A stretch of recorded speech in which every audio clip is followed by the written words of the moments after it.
आप तो सनातन के लोगों महाराज को इसको बंद कर दूं? नहीं, आप बोलिए। फिर आप बोल रहे थे, आप बोल लीजिएगा मेरे बात में। मैंने लेकिन हमारे यहाँ कथा इस बात से तुलती है कि वो 5 करोड़ रुपए। पंडाल में चल रही श्रीमद् भागवत कथा के दौरान एक अजनबी शख्स ने अचानक ऐसा सवाल दागा जिसने सभी को हिलाकर रख दिया। उसने महाराज अनिरुद्धाचार्य जी से कहा, अगर आपको भगवान की कथा करने का इतना ही शौक है तो इसे मुफ्त में क्यों नहीं करते? 5 करोड़ चार्ज करने वाले गुरु का हमें कोई आदर नहीं चाहिए। इनको कथा से कोई मतलब नहीं, इन्हें सिर्फ पैसा चाहिए। इस सवाल के बाद पंडाल में एक अजीब सा सन्नाटा छा गया। क्या महाराज जी के पास इस आरोप का कोई जवाब था? तो चलिए इस वीडियो को शुरू करते हैं, लेकिन आप लोग इस चैनल को सब्सक्राइब करके कमेंट में राधे राधे जरूर लिखें। पूज्य श्री महाराज अनिरुद्ध आचार्य जी हमेशा की तरह इस बार भी अपने गौरी गोपाल आश्रम के पंडाल में कथा सुना रहे थे। आज की कथा में एक खास व्यक्ति आया हुआ था। वह व्यक्ति जब माइक पर आया तो शुरुआत में महाराज जी की प्रशंसा करने लगा, लेकिन बीच में ही महाराज जी ने उसकी बात को काट दिया। यह बात उस व्यक्ति को बुरी लग गई, क्योंकि वह कोई साधारण व्यक्ति नहीं बल्कि शायद प्रभावशाली व्यक्ति लग रहा था। इसके बाद उस व्यक्ति ने मंच से कथावाचकों को मिलने वाली धनराशि पर सवाल उठाना शुरू कर दिया। उसने कहा, आजकल लोगों को कथा के आध्यात्मिक महत्व से ज्यादा यह जानने में रुचि होती है कि वह कथा कितने में हो रही है। यह कथा 5 करोड़ में बिक रही है या 6 करोड़ में। ऐसे कथावाचकों की हमें कोई आवश्यकता नहीं है जो कथा करने के लिए इतनी भारी रकम लेते हैं।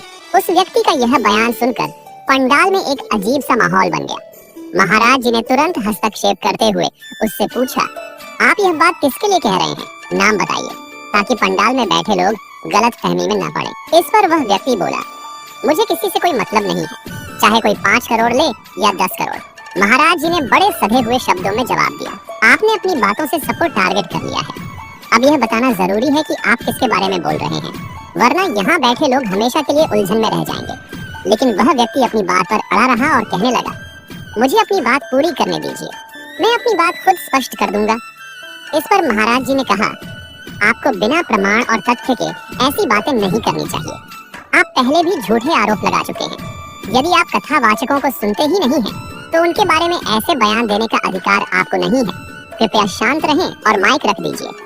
इतना सुनने के बाद वह व्यक्ति गुस्से में माइक छोड़कर चला गया। दोस्तों, मैं आपको यह स्पष्ट करना चाहता हूँ कि यह व्यक्ति जो आरोप लगा रहा है वह पूरी तरह गलत है। पहली बात तो यह है कि महाराज जी की कथा का जो चार्ज है वह 1 लाख से 3 लाख रुपए प्रतिदिन के बीच होता है। लेकिन इन पैसों का उपयोग महाराज जी अपनी व्यक्तिगत सुख सुविधाओं के लिए नहीं करते, बल्कि इसे समाज सेवा में लगाते हैं। महाराज जी 280 वृद्ध माताओं की देखभाल करते हैं और प्रतिदिन हजार लोगों को भोजन करवाते हैं। अब आप खुद सोचिए, जहाँ एक व्यक्ति अपनी माँ की सेवा करने में असमर्थ होता है, वहीं महाराज जी 280 माताओं की सेवा कर रहे हैं। इसके अलावा वह गायों को भोजन उपलब्ध कराते हैं और अनेक गरीब लोगों की सहायता करते हैं। अब सवाल उठता है, जो व्यक्ति कह रहा है कि महाराज जी को केवल पैसे की चिंता है, क्या उसने कभी यह देखा है कि महाराज जी ने उन पैसों का उपयोग अपनी ऐशो आराम के लिए किया हो? क्या उन्होंने उन पैसों से बड़े बड़े घर या महंगी गाड़ियां खरीदी है? बिल्कुल नहीं। महाराज जी इन पैसों का उपयोग पूरी तरह से जरूरतमंदों की मदद और सेवा कार्यों में करते हैं। इसीलिए बिना सच को जाने किसी पर आरोप लगाना उचित नहीं है।